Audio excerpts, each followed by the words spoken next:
क्या हाल चाल है बच्चों? सब बढ़िया। हम फिजिक्स का चैप्टर पढ़ रहे हैं। पहला ही चैप्टर चल रहा है हमारा विद्युत आवेश और क्षेत्र। इसके हम कुछ लेक्चर पढ़ चुके हैं।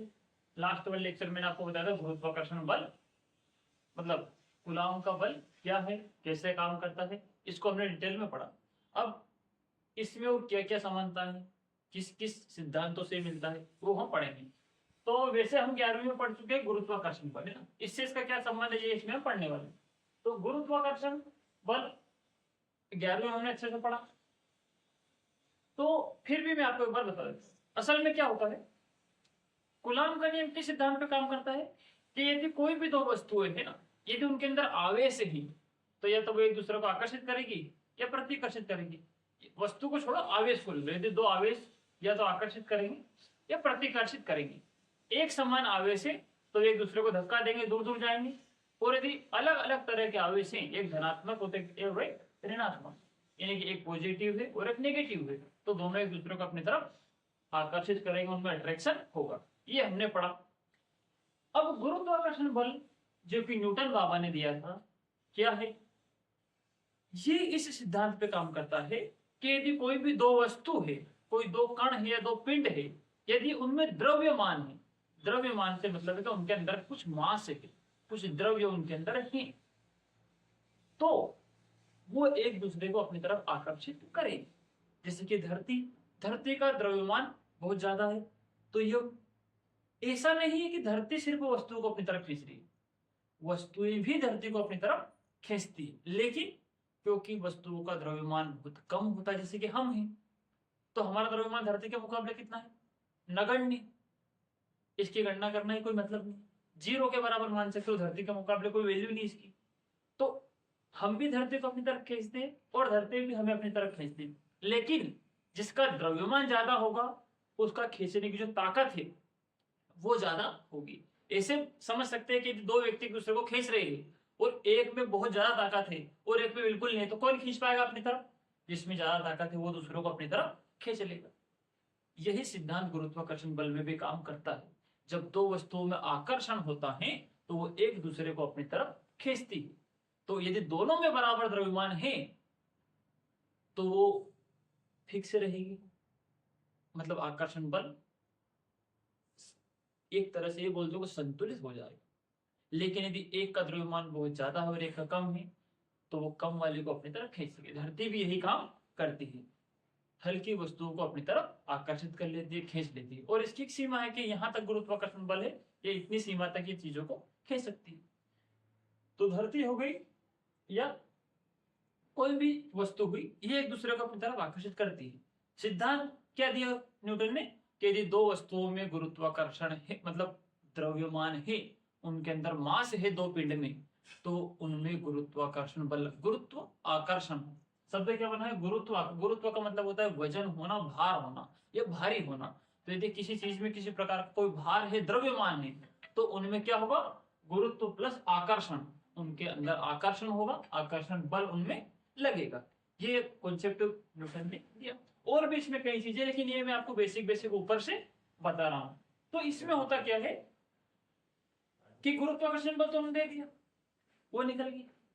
अब जब गुरुत्वाकर्षण बल के बाद कूलॉम आए तो उन्होंने क्या कहा कि यदि दो वस्तुओं में आवेश है तो वे एक दूसरे को अपनी तरफ आकर्षित करेगी। मतलब ये है, न्यूटन ने बोला कि वस्तुएं द्रव्यमान के कारण आकर्षित होती है, और कूलॉम ने यह बोला कि वस्तुएं आवेश के कारण आकर्षित होगी। मतलब यदि असमान आवेश है तो आकर्षण होगा उनमें। तो कौन सी बात सही? ये दोनों की सही, क्योंकि गुरुत्वाकर्षण के कारण भी, मतलब द्रव्यमान के कारण भी आकर्षण हो रहा है, जिसे हम गुरुत्वाकर्षण कहते हैं, और आवेश के कारण भी आकर्षण हो रहा है। यदि अलग अलग तरह के आवेश है तो एक धनात्मक और एक ऋणात्मक, उस कंडीशन में भी आकर्षण हो रहा है। तो क्या कूलॉम की बात सही या न्यूटन की बात सही, ये हम इसमें समझेंगे। तो गुरुत्वाकर्षण बल में क्या कहा उसने कि यदि दो वस्तुओं का द्रव्यमान, एक का m1 है एक का m2 हो तथा उनके बीच की दूरी r हो, तो उन दोनों वस्तुओं के बीच लगने वाला आकर्षण बल है ना, वो भी बल है फोर्स न्यूटन वाला भी, ये भी न्यूटन वाला भी, और कूलम्ब वाला भी फोर्स है। तो इसको हम न्यूटन वाले को एफ एन से दर्शाएंगे और हाँ कूलम्ब वाले को एफ सी से दर्शाएंगे। तो कौन सा बल है? ये न्यूटन वाला, मतलब गुरुत्वाकर्षण। तो यदि दो वस्तुओं का द्रव्यमान है, एक का m1 है एक का m2 है, उनके बीच की दूरी r है, तो उनके बीच कौन सा बल लगेगा? गुरुत्वाकर्षण बल सिर्फ आकर्षण बल होता है, ये प्रतिकर्षण नहीं होता है। जबकि न्यूटन वाला कूलम्ब वाला बल प्रतिकर्षण भी होता है। तो आकर्षण बल, कितना आकर्षण बल लगेगा उनमें? एक का द्रव्यमान m1, एक का है m2 और दोनों के बीच की दूरी है r। तो उनके बीच जो लगने वाला आकर्षण बल होगा वो कितना होगा? दोनों के द्रव्यमान के गुणनफल के अनुक्रमानुपाती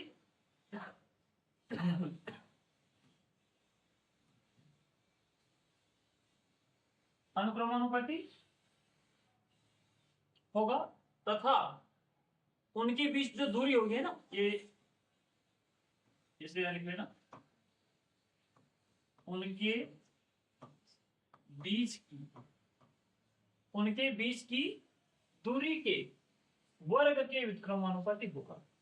आपको यदि ध्यान हो तो मैंने पिछली क्लास में आपको पढ़ाया था कि यदि दो पिंड हैं, एक का आवेश है Q1, एक पर आवेश है Q2, तो उनके बीच लगने वाला बल F, उनके बीच की दूरी कितनी है? R। यदि एक का आवेश है Q1, एक का आवेश है Q2 और उनके बीच की दूरी है R, तो उनके बीच लगने वाला आकर्षण या प्रतिकर्षण बल यानी कि F कितना होगा?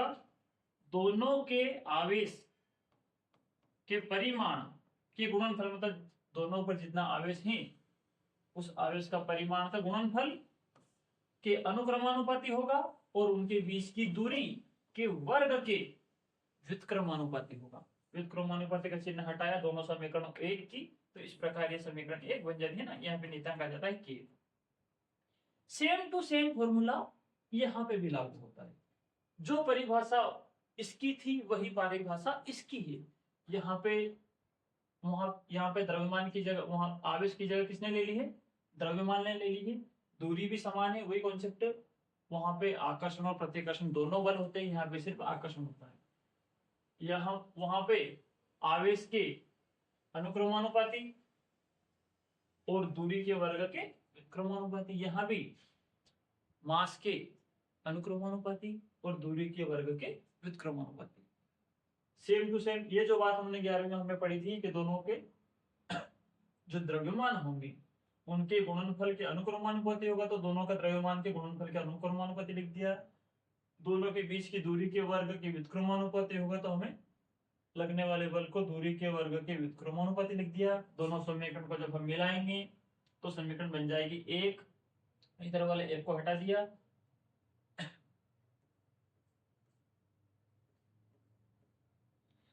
समीकरण को एक कर दी। जब हम समानुपात या कह दो व्युत्क्रमानुपात है ना, अनुक्रमानुपाती का चिन्ह हटाते हैं तो एक नियतांक लगाना पड़ता है। यहां से नियतांक हटेगा, मतलब अनुक्रमानुपाती का चिन्ह हटाएंगे और बराबर का चिन्ह लगाएंगे तो हमें एक नियतांक लगाना पड़ता है। तो न्यूटन ने यहाँ पे कौन सा नियतांक दिया? जी, ये गुरुत्वीय नियतांक कहलाता है। इस प्रकार गुरुत्वाकर्षण का फॉर्मूला बन जाता है, जो कि हम 11वीं से पढ़ते आ रहे हैं। अब हम पढ़ेंगे इनमें दोनों में समानता क्या है।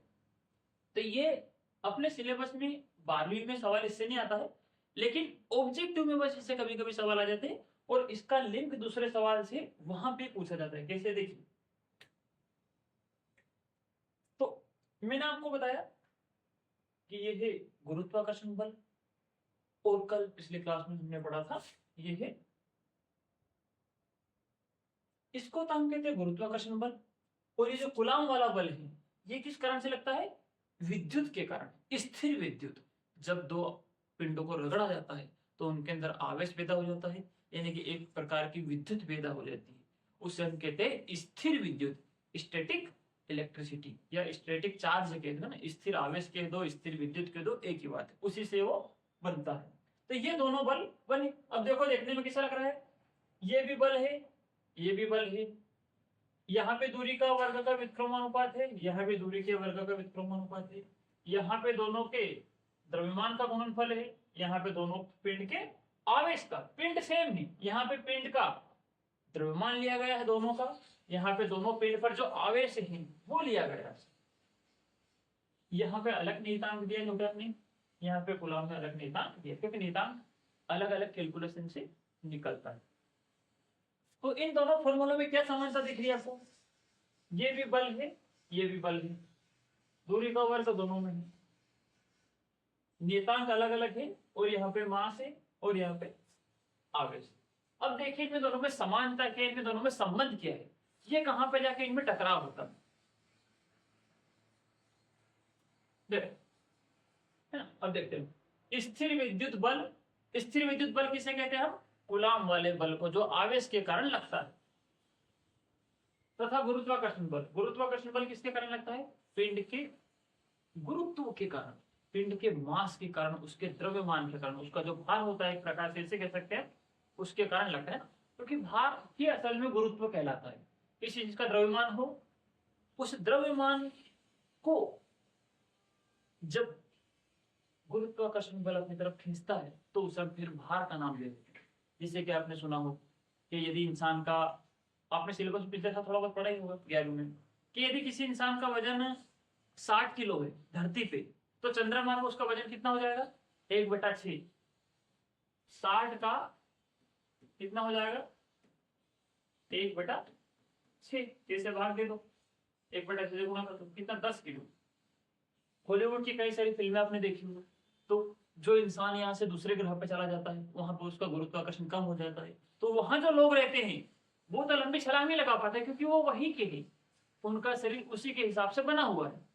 लेकिन जो यहाँ से जाता, पिक्चर मूवी का नाम मुझे याद नहीं आ रहा है, वो क्या करता है, जब हल्की सी छलांग लगाता है तो वहां का गुरुत्वाकर्षण बल इतना कमजोर होता है ना, मंगल ग्रह पे ऐसे किसी जाता है वो, कि वो 2-3 किलोमीटर लंबी छलांग लगा देता है और वो उनकी पकड़ में नहीं आता। तो वो क्या करता है, फिर उसको एक बार पकड़ के उसके पाँव में लगा देते हैं बेड़ी, चेन, और उनको बड़े बड़े भैंसे पाड़ा, जैसे वो क्या, वो अपन बोलते हैं ना असम का राज्य पशु गेंडा, ऐसे उनके पास वो जानवर होते हैं, वहां उससे बांध देते कि चल अब छलांग लगा तू।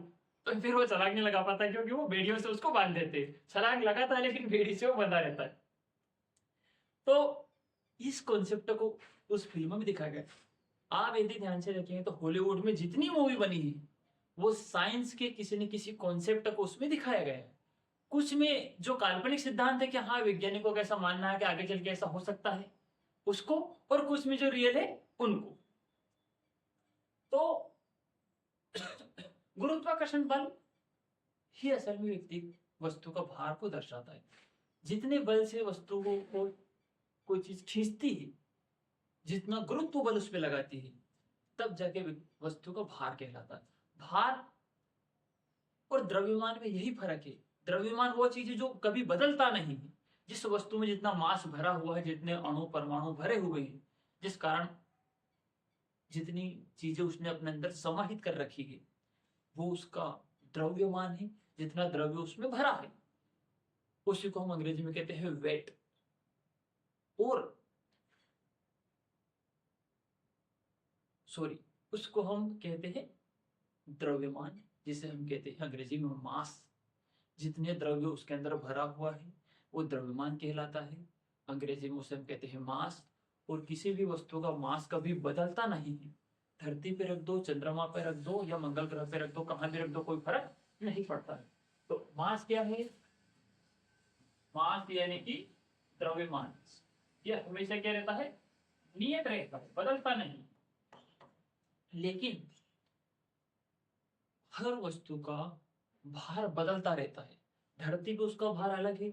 धरती के ध्रुव पे जाएंगे, दोनों उत्तरी और दक्षिण ध्रुव पे, तो वस्तु का भार अलग होगा, है ना। दूसरे ग्रह पे ले जाओ, उपग्रह पे ले जाओ, चंद्रमा पे ले जाओ, मंगल ग्रह पे ले जाओ, सूरज पे ले जाओ, तो वस्तु का भार बदल जाएगा। यदि धरती के मुकाबले उन ग्रहों का गुरुत्वाकर्षण ज्यादा है तो वस्तु का भार ज्यादा हो जाएगा। गुरुत्वाकर्षण कम है तो कम हो जाएगा। उसकी डिटेल हम बाद में पढ़ेंगे कैसे काम करता है। तो ये हो गया गुरुत्वाकर्षण बल और ये है स्थिर विद्युत बल। इनमें दोनों में क्या समानता है, क्या तुलना है, ये सवाल परीक्षा में पूछा जाता है। ऑब्जेक्टिव में भी आता है और ऐसा डेरिवेशन भी करने को हमसे कहा जाता है ना। कैसे व्युत्पन्न कीजिए, कैसे कैसे तुलना करें दोनों की? तो हमने स्थिर विद्युत बल का फॉर्मूला पढ़ा पिछली क्लास में कि स्थिर विद्युत बल यानी कि कूलॉम वाला बल, ये इसको हमने दर्शा दिया Fc। क्या था वो? K गुणा Q1 गुणा Q2 अपॉन R स्क्वायर, ये फॉर्मूला था। अभी हमने पढ़ा गुरुत्वाकर्षण बल, जो कि हम 11वीं से पढ़ते आ रहे हैं, है ना। 11वीं में ही इसका मेन गुरुत्वाकर्षण का चैप्टर है। अब किसी ने बिल्कुल खोल के नहीं देखी हो उनके लिए तो सबको पता ही होता है, ये है गुरुत्वाकर्षण का फॉर्मूला। अभी मैंने आपको समझाया। इन दोनों की तुलना हम कैसे करेंगे, क्या समानता इनमें कैसे रिलेशन स्थापित करेंगे, संबंध कैसे इनमें स्थापित करेंगे? तो उसके लिए हम देखते हैं, ये बराबर चिन्ह लगा दिया, के की जगह पे के लिख दिया। ये क्या है? Q1। Q1 है एक पिंड का आवेश और Q2 क्या है? दूसरे पिंड का आवेश। M1 क्या है? एक पिंड का मास और M2 क्या है? दूसरे पिंड का मास। यानी कि यदि हम एक ऐसा पिंड ले ले कोई, मान लो कि हमने एक पिंड ले लिया इलेक्ट्रॉन, इस इलेक्ट्रॉन पर आवेश भी होगा और इस इलेक्ट्रॉन का मास भी होता है। मैंने आपको पिछली कक्षा में पढ़ाया था, हालांकि ये तो हम 6ठी 7वीं 9वीं 10वीं से पढ़ते आ रहे हैं कि इलेक्ट्रॉन का द्रव्यमान भी होता है और इलेक्ट्रॉन पर आवेश भी होता है। एक हमने ले लिया प्रोटॉन, तो प्रोटॉन पर आवेश भी होता है और प्रोटॉन का मास भी होता है। अब हम दो पिंड ले लेते हैं, किसी परमाणु के अंदर दो पिंड मौजूद है। अब इलेक्ट्रॉन का मास और प्रोटॉन का भी मास है, प्रोटॉन पर भी आवेश है और इलेक्ट्रॉन पर भी आवेश है। सवाल ये उठता है कि कूलॉम ने कहा कि ये दोनों यदि दो पिंड है और दोनों में आवेश है तो वो आवेश के कारण आकर्षण होगा या प्रतिकर्षण होगा। और न्यूटन ने कहा कि यदि उनमें दोनों में मास है तो मास के कारण उनमें आकर्षण होगा। तो न्यूटन बोल रहा है कि मास के कारण आकर्षण होगा और कूलॉम बोल रहा है कि आवेश के कारण आकर्षण होगा। मतलब बात दोनों ने ही सही कही, लेकिन दोनों अपनी अपनी जगह सही।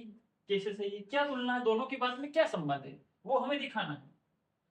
तो आपको बताया कि मान लो कोई परमाणु है, उसके केंद्र में नाभिक होता है, न्यूक्लियस, उसमें होते हैं प्रोटॉन, है ना। प्रोटॉन के साथ न्यूट्रॉन भी होते हैं, लेकिन अभी न्यूट्रॉन के बारे में हमें बात ही नहीं करनी। प्रोटॉन होता है, प्रोटॉन पे आवेश होता है धनात्मक आवेश, पॉजिटिव चार्ज इस पे होता है। और परमाणु की जो कक्षाएं होती है, आंतरिक कक्षाएं भी और बाहरी कक्षाएं, उनमें होते हैं इलेक्ट्रॉन, और इलेक्ट्रॉन पर ऋणात्मक आवेश होता है, नेगेटिव चार्ज होता है, और इसका भी भार होता है, इसका भी भार होता है ना। तो देखो हमने मान लिया, अब क्या लिया, इलेक्ट्रॉन प्रोटॉन लिया, तो दोनों जगह यहाँ भी इलेक्ट्रॉन प्रोटॉन के मान रख देंगे, यहाँ भी इलेक्ट्रॉन और प्रोटॉन के मान हम रख देंगे, तो दोनों में संबंध निकल आएगा। यहाँ पे ये सोचने वाली बात है कि ये दोनों एक दूसरे को आकर्षित कर रहे हैं।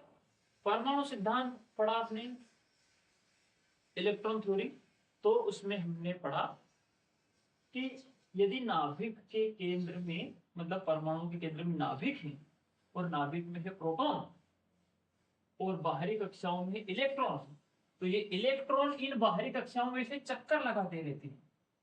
जैसे सारे ग्रह, या ऐसे मान लो कि धरती के चक्कर कौन लगाता है? चंद्रमा। तो सोचने वाली बात यह है कि जैसे मान लो हम खड़े हैं ना, हमने हमारे हाथ में रस्सी ले ली, रस्सी में हमने एक पत्थर बांध लिया, गेंद बांध ली, और जैसे ही उसे हम घुमाएंगे, जब तक हमारे हाथ में रस्सी रहेगी तब तक तो वो घूमता रहेगा, लेकिन यदि रस्सी छोड़ी हमने तो वो तुरंत दूर चला जाएगा, यानी कि भाग जाएगा। लेकिन चंद्रमा को तो किसी रस्सी से पकड़ा हुआ नहीं धरती ने, फिर वो उसी जगह पे क्यों घूम रहा है लगातार? यानी कि किसी चीज को एक ही पथ पर लगातार घुमाना है तो उसको किसी न किसी बल से हमें पकड़कर रखना पड़ता है। घूमती हुई गेंद को हम रस्सी से पकड़कर रखते हैं और रस्सी उसे अपनी तरफ खींचती है, यानी कि रस्सी से हमने उसके ऊपर बल लगाया है। चंद्रमा पर कौन सा बल लगा रही है? धरती को रस्सी तो बंधी नहीं, यानी कि वो उसे ग्रेविटेशनल फोर्स से अपनी तरफ खींच रही है, गुरुत्वाकर्षण बल से उसे अपनी तरफ आकर्षित कर रही है। सेम टू सेम बात यहाँ पे होती है। ये इलेक्ट्रॉन लगातार इन कक्षाओं में घूम रहे हैं, ये निकलकर बाहर क्यों नहीं जा रहे हैं? जब ये लगातार गति कर ही रहे हैं तो इनको इच्छा हो तो चलो भाई बाहर घूमते, निकलो प्रोटॉन से, मतलब परमाणु से बाहर भागो, लेकिन ऐसा नहीं हो पाता है। ये इन्हीं कक्षाओं में घूमते रहते और बाहर नहीं जा पाते। क्यों? क्योंकि ये प्रोटॉन इनको पकड़ कर रखा है, इनको बांध कर रखा है। कैसे बांध कर? रस्सी से नहीं। इसमें धनात्मक आवेश, इसमें है ऋणात्मक आवेश, तो इनमें दोनों में ही कूलाम का बल दोनों में लग रहा है, जिसमें इनसे ये पॉजिटिव और नेगेटिव, तो इनमें आकर्षण बल काम कर रहा है, जैसे इलेक्ट्रॉन दूर नहीं भाग पा रहे हैं। दूसरी बात, ये इलेक्ट्रॉन और प्रोटॉन जब आवेश के कारण आकर्षित हो रहे, इस कारण से नहीं जा पा रहे। पहली बात तो ये होगी। और दूसरी बात क्या है, जो कि न्यूटन ने बोली कि इसमें भी आवेश है और इसमें भी आवेश है। ये इलेक्ट्रॉन और प्रोटॉन में, सॉरी, आवेश का तो पता चलेगा ना, इसमें भी मास है और इसमें भी मास है, मतलब इसमें भी द्रव्यमान है और इसमें भी द्रव्यमान है। तो न्यूटन ने बताया कि ये द्रव्यमान के कारण इलेक्ट्रॉन बाहर नहीं निकल पा रहा है, इन दोनों के द्रव्यमान के कारण इनमें गुरुत्वाकर्षण बल लग रहा है, ये एक दूसरे को आकर्षित कर रहे हैं। मतलब दोनों ने बात कही और दोनों की बात सही है कि इन पर आवेश के कारण भी आकर्षण बल लग रहा है, जिसे कूलाम के नियम से समझाया जाता है, और इन दोनों में द्रव्यमान है, इन द्रव्यमान के कारण दोनों में गुरुत्वाकर्षण बल लग रहा है, जिससे भी ये बाहर नहीं जा पा रहे, यानी कि दोनों बातें सही है। तो देखना ये है कि कौन सा बल कितनी मात्रा में लग रहा है। क्या गुरुत्वाकर्षण बल ज्यादा लग रहा है दोनों के बीच में, जिस कारण ये भाग नहीं पा रहा है, या स्थिर विद्युत बल दोनों के बीच में ज्यादा लग रहा है, जिस कारण ये बाहर नहीं भाग पा रहा है। यही बात हमें देखनी है। और किसका मान कितना होता है, एक पिंड पर यदि हम दोनों बलों की गणना करें तो कौन कितना स्ट्रॉन्ग होता है, ये तुलना हमें करनी है कि भाई साहब ये इतना भारी होता है और ये इसके मुकाबले इतना कमजोर होता है। तो इलेक्ट्रॉन और प्रोटॉन हम ले लिए, दोनों के मान रख दो, इसी फॉर्मूले को आगे लाओ, तो ये क्या होगा, इलेक्ट्रॉन का आवेश, ये प्रोटॉन का आवेश, तो ये आवेश क्यू, क्यू किसका, क्यू इलेक्ट्रॉन का, ये किसका, क्यू प्रोटॉन का, मतलब इलेक्ट्रॉन का आवेश, प्रोटॉन का आवेश। नीचे वाले में रख दो मान। ये क्या है, मास, किसका मास लिखेंगे, इलेक्ट्रॉन का, ये लिख दिया, किसका मास, इलेक्ट्रॉन का। ये किसका मान है, प्रोटॉन का, तो ये लिख दिया हमने, किसका मास, प्रोटॉन का। दूरी तो दोनों की सेम है, वही कहीं नहीं जा रही, वो बराबर है, तो ये दूरी का वर्ग यहाँ भी रहने दिया और यहाँ भी रहने दिया। मैंने आपको पिछली कक्षाओं में पढ़ाया था कि इलेक्ट्रॉन का आवेश होता है, पहले हमें लिखना है के का मान। तो देखिए कूलाम के नियम में के का मान क्या होता है, 9 गुणा 10 की घात 9, लिख दिया ऐसा कैसे। इलेक्ट्रॉन का आवेश कितना होता है, 1.6 गुणित 10 की घात -19, लिख दिया। प्रोटॉन का आवेश कितना होता है, 1.6 गुणित 10 की घात -19, यानी कि दोनों पे आवेश बराबर होता है, लेकिन अलग अलग प्रकृति का होता है, अलग अलग नेचर का होता है। एक का धनात्मक आवेश होता है प्रोटॉन का, और इसका आवेश ऋणात्मक होता है, लेकिन उसकी हमें लिखने की जरूरत नहीं साइन, तो दोनों का आवेश लिख दिए। इसी फॉर्मूले में इसमें भी मान रख दो, जी का मान होता है गुरुत्वीय नियतांक 6.67 गुणा 10 की घात -11, गुणा किए, गुणा लगा दिया। इलेक्ट्रॉन का मास कितना होता है, 9.1 गुणा 10 की घात -31, मैंने आपको पिछली कक्षा में बताया है। प्रोटॉन का मास होता है 1.67 गुणा 10 की घात -27, ये हो गए दोनों के मास। इस फॉर्मूले में इसका मान रख दिया, इस फॉर्मूले में इनके मास का मान रख दिया दोस्तों। अब हम ये इसको नाम दे रहे समीकरण 1, इसको नाम दे रहे समीकरण 2।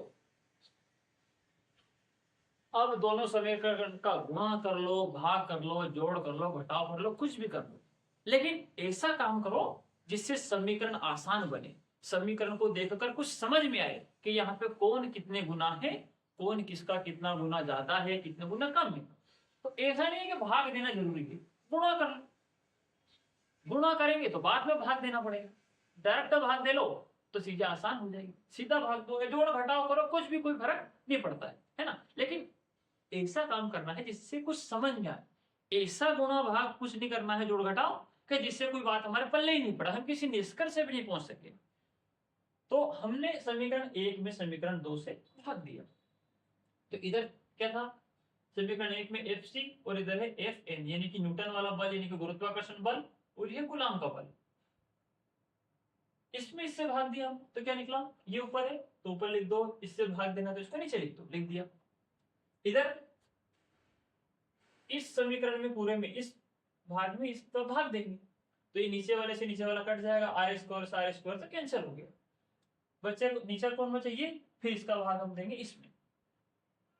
जब इसका भाग इसमें देंगे तो फाइनल हमारा उत्तर आएगा 2.27 गुणित 10 की घात माइनस 10 की घात 39, ये आया। अब भी हमें ये नहीं पता चल रहा कि कौन किसका कितना गुना है, तो कूलाम के बल को उधर रहने देते हैं, न्यूटन का बल ऊपर से उसको इधर ले आते हैं, तो ये इधर आ गया। अब हम एक निष्कर्ष पे यहाँ से पहुंच सकते हैं, क्या है, क्या दिख रहा है, समीकरण को देख के हमें पता चल रहा है, समीकरण को देख के हमें पता चल रहा है, हाँ ठीक है, क्या पता चला समीकरण से कि जो कूलाम का बल है, जो स्थिर विद्युत बल है, वो किसके बराबर लिखा है, इसके बराबर, लेकिन इससे कितने गुना ज्यादा है ये जो लिखा ना 2.2, इसको तो भूल ही जाओ, ये तो कोई ज्यादा बड़ा नंबर है ही नहीं। यहाँ पे लिखा है 10 की घात 39, चलो इसको भी 10 मान लो, 10 की घात 40 कर दो इसको, मतलब कूलाम का बल गुरुत्वाकर्षण बल यानी कि न्यूटन वाला जो बल है उसका लगभग 10 की घात 40 गुना होता है, 40 गुना होता है, 40 गुना उससे ज्यादा होता है, लगभग सेम बात है ना, गणित में नहीं जा रहे हम, फिजिक्स में आम भाषा में समझ लो। एक बल दूसरे बल का दोगुना है, मतलब एक में दोगुनी ताकत है और एक में उससे आधी है, एक किसी का 10 गुना है, एक बल दूसरे बल से 100 गुना ज्यादा ताकतवर है, और ये कितना गुना ज्यादा ताकतवर है, 10 की घात 40, 10 की घात 40 पता है कितना बड़ा नंबर होगा, ऐसे 10 लिखो, 1 2 3 4 5 कितनी जीरो लगा दो, एक के पीछे 40 जीरो लगा दो, तो इकाई आधे सैकड़ा हजार तक कहां तक चले, अरबों खरबों में संख्या चली जाएगी, लेकिन खत्म नहीं होगी। यानी कि ये बल न्यूटन वाला बल गुरुत्वाकर्षण बल बहुत क्षीण होता है, बहुत कमजोर होता है, किसके मुकाबले, गुरुत्वाकर्षण इस स्थिर विद्युत बल के मुकाबले, कूलाम वाले बल के मुकाबले। क्यों, क्योंकि ये बल न्यूटन वाला बल इसलिए कमजोर है क्योंकि इनका द्रव्यमान बहुत कम है, यदि इनका द्रव्यमान बहुत कम रहेगा तो दो वस्तुओं पे लगने वाला गुरुत्वाकर्षण बल भी बहुत कम रहेगा। जैसे कि आपने देखा है कि मान लो मेरे हाथ में ये दो पेन है ना, अब इनमें दोनों में मास है, मतलब इनमें द्रव्यमान है, तो एक दूसरे को आकर्षित कर रहे हैं गुरुत्वाकर्षण बल से, लेकिन क्या पास पास आ रहे कि नहीं आ रहे, क्यों नहीं आ रहे, इनके अंदर गुरुत्वाकर्षण बल तो लग रहा है लेकिन इनका द्रव्यमान इतना कम है, इन पे लगने वाला गुरुत्वाकर्षण बल इतना कमजोर है कि उसका यहाँ पर कोई खास असर नहीं हो रहा है।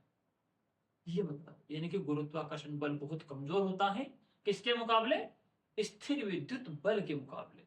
और अभी ये एक दूसरे को खींच नहीं पा रहे इतना पास पास होने के बावजूद भी, अभी इनमें अपन स्थिर विद्युत बल पैदा कर दो, इलेक्ट्रिसिटी से पैदा कर सकते हैं हम, चुंबकीय बल कहते हैं उसको सिंपल भाषा में, है ना। तो स्थिर विद्युत बल पैदा करेंगे तो कई वस्तुओं में आपने देखा होगा जैसे उनमें इलेक्ट्रिसिटी छोड़ी जाती है उनमें चुंबकीय बल पैदा हो जाता है ना, स्थिर विद्युत बल उनमें पैदा हो जाता है और चीजें एक दूसरे को दूर से खींच लेती, जैसे कि बिजली के तार किसी को खींच लेते हैं अपनी तरफ और उसमें चिपक कर इंसान मर जाता है, तो क्या है वो दूर से खींचने की उसमें ताकत ज्यादा, मतलब वो बहुत ज्यादा बलशाली होता है स्थिर विद्युत बल, ये इसका मतलब है।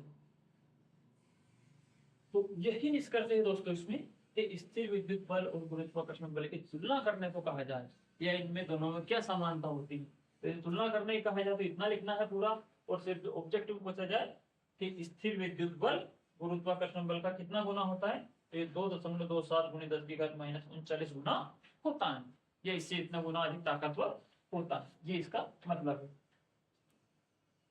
अगला आपेक्षिक विद्युतशीलता या पराविद्युतता, है ना। तो मैंने आपको पिछली क्लास में पढ़ाया था विद्युतशीलता, है ना, परमिटिविटी। विद्युतशीलता का सिंपल मतलब क्या बताया था कि विद्युतशीलता मतलब किसी भी माध्यम में यदि किसी वस्तु को लाया जाए तो उसकी जो विद्युतीय गुण है उन विद्युतीय गुणों पर माध्यम का कितना असर उस पर पड़ता है। यदि माध्यम उसको ज्यादा प्रभावित कर रहा है तो मतलब हम कहेंगे कि माध्यम की विद्युतशीलता ज्यादा है, और यदि माध्यम को कम प्रभाव, वो माध्यम किसी वस्तु के विद्युत वाले गुणों को कम प्रभावित कर रहा है तो हम कहेंगे कि उसकी विद्युतशीलता कम, बस इतना सा। तो वो थी विद्युतशीलता जिसे हम निरपेक्ष विद्युतशीलता भी कहते हैं, और ये है आपेक्षिक विद्युतशीलता। विद्युतशीलता कह दो या निरपेक्ष विद्युतशीलता कह दो, एक ही बात है। और दूसरा शब्द है आपेक्षिक विद्युतशीलता, यानी कि रिलेटिव परमिटिविटी, या इसे हम पराविद्युतांक भी कहते हैं, अंग्रेजी में इसे हम कहते हैं डाई इलेक्ट्रिक कांस्टेंट। क्या मतलब इस बात का? तो देखिए पहले परिभाषा देखिए, वायु या निर्वात,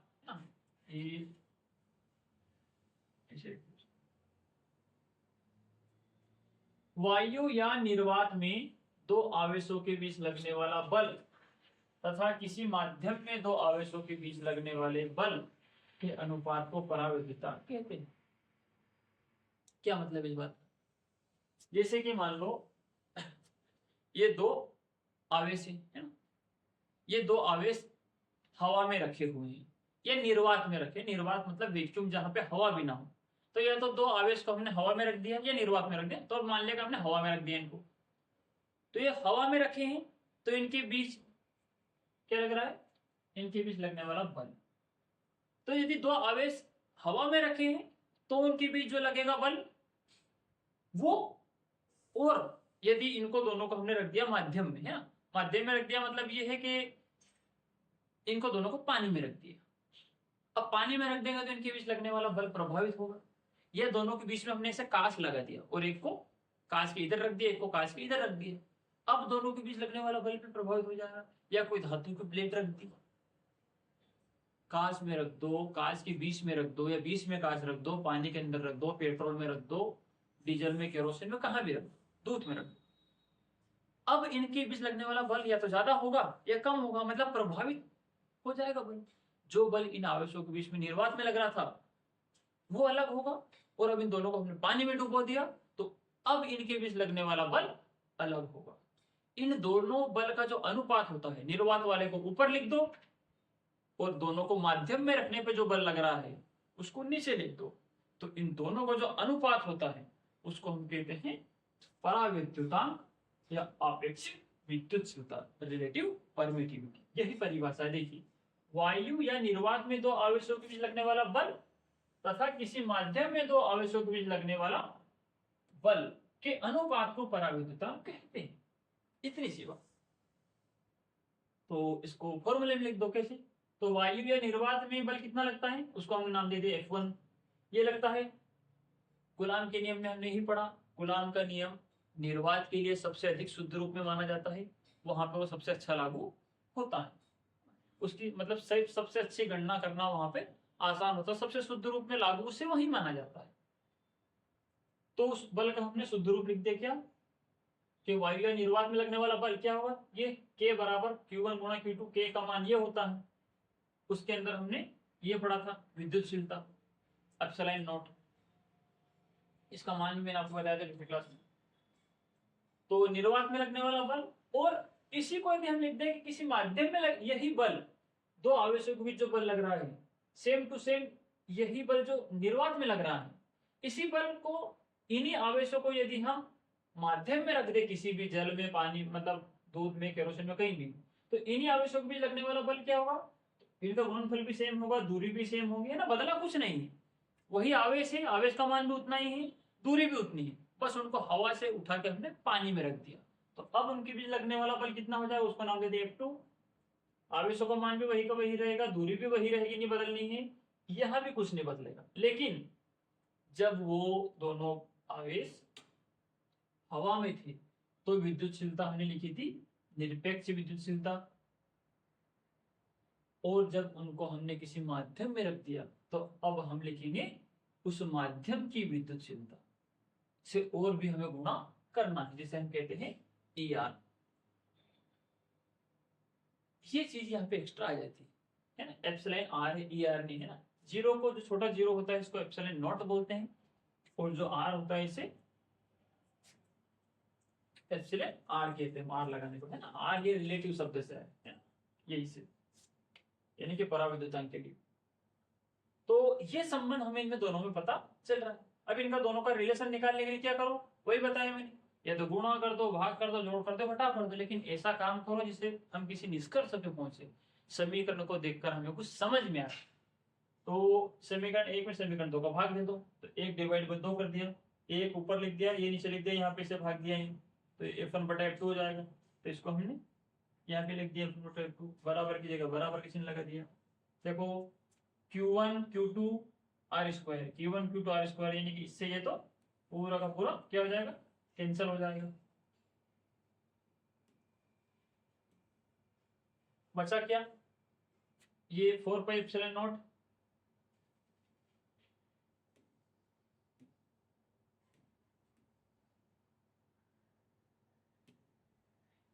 क्या बचा इधर 4 पाई एप्सिलॉन नॉट, इधर भी क्या बचा 4 पाई एप्सिलॉन नॉट। इससे बस क्या बच गया, लेते क्या, इधर कुछ नहीं बचा, इधर कुछ नहीं बचा, यहाँ पे बच गया सिर्फ एप्सिलॉन आर बच गया, ऊपर एक बचा, कुछ नहीं बचा था, और इधर क्या बचा, आर बचा।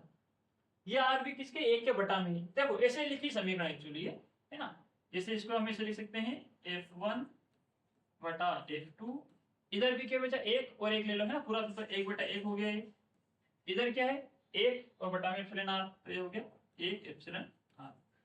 आपने 9वीं 10वीं में कॉन्सेप्ट पढ़ा हो कि यदि 3 संख्याएं हो, 4 हो, A बटा B बटा C बटा D, तो ये वाली जब ऊपर जाती है तो ये उलट जाती है। तो ये कैसे हो जाएगी, ऐसे 1 बटा 1 तो जैसे पहले से लिखा ही है, और ये हो जाएगी, ये ऊपर चला जाएगा और ये नीचे आ जाएगा, तो एक आगे नीचे और एप्सिलॉन आर चला गया ऊपर, तो इससे एक कट गया, इससे मतलब एक से एक तो गया, एक का कोई मतलब नहीं, बराबर में क्या बच गया एप्सिलॉन आर, यानी कि एप्सिलॉन आर ऊपर आ जाएगा।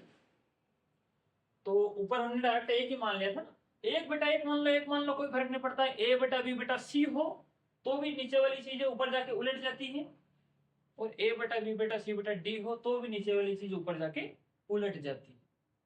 तो A बटा B बटा C है तो C ऊपर जाके क्या हो जाएगा, ऊपर आ जाएगा, उल्टेगा तो ये एप्सिलॉन आर ऊपर आ गया, एक और एक का कोई मतलब ही नहीं। समीकरण कैसे दिख रही है हमको, देखो F1 बटा F2 बराबर में क्या है, फाइनल एप्सिलॉन आर, तो F1 बटा F2 बराबर में क्या है, एप्सिलॉन आर। पराविद्युतांक या आपसे अपेक्षित विद्युतशीलता F1 बटा F2, यानी कि पराविद्युतांक का मान क्या आया, दोनों का अनुपात जो है उसको हम कहते हैं एप्सिलॉन आर, या इसको हम K से भी दर्शाते हैं। ये है पराविद्युतांक का मान, दोनों का अनुपात के बराबर जो होता है। तो ठीक है दोस्तों, धन्यवाद, हम मिलते हैं अगली क्लास में। अच्छे से इसका रिवीजन कीजिएगा, जो बिल्कुल बीच में कूदा है यहाँ से आके क्लास में, कोशिश करना कि आप पिछले 2-3 क्लास, जो भी 3 क्लास मैंने अपलोड की है वो भी पढ़कर चैप्टर को स्टार्ट से पढ़े, तो चीजें बहुत आसानी से समझ में आएगी। साथ ही मैंने फिजिक्स के साथ केमिस्ट्री, मैथमेटिक्स और बायो, और साथ में हिंदी और इंग्लिश की क्लासेज भी अपलोड कर दी है। तो बने रहिए, पढ़ते रहिए, आपके यार दोस्तों को भी बुलाइए, यदि आपको पढ़ाने का तरीका समझ में आ रहा है तो चैनल को लाइक, शेयर और सब्सक्राइब भी कीजिए। हम मिलते हैं अगली क्लास में।